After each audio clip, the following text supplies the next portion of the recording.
नमस्कार, मी व्यंकट पनाळे। आत्ता जी आपण शालेय गणवेशातली विद्यार्थिनी एका व्यक्तीबरोबर अक्षय लॉजवर जात असलेली आपण पाहत आहोत। ही लॉज आहे हरंगुळ रेल्वे स्टेशन पासून गावात जाणारा जो रस्ता आहे त्या MIDC मध्ये ही अक्षय लॉज। या रोडवर दोन लॉज आहेत। या दोन्हीही लॉजेसवर अवैध धंदे चालतात।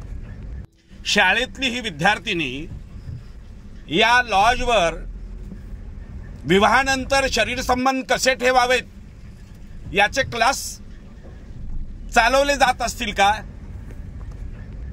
मग शाळा सोडून या लॉजवर गणवेशामध्ये ही विद्यार्थिनी कशाला जात असेल? MIDC पोलीस अधिकारी यांनी या प्रकरणाची गांभीर्याने दखल घेण्याची आवश्यकता आहे।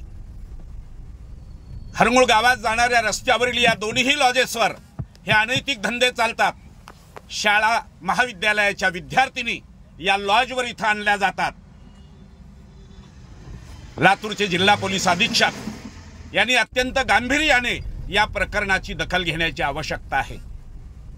आज सकाळी 11:15 वाजताचा हा प्रकार आहे। घरून आई वडिलाला शाळेला चालले म्हणून निघालेली ही मुलगी लॉजवर जाते कशासाठी? नवरात्रीचे दिवस आहेत। लाज वाटली पाहिजे या लॉज चालकाला, लॉजच्या मालकाला की विद्यार्थिनींचा हा देहव्यापार अत्यंत बेकायदेशीर आहे। यांच्यावर कडक कार्यवाही करण्याची आवश्यकता आहे।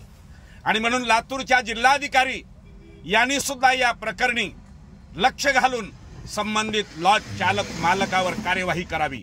लोकाधिकार न्यूज, लातूर।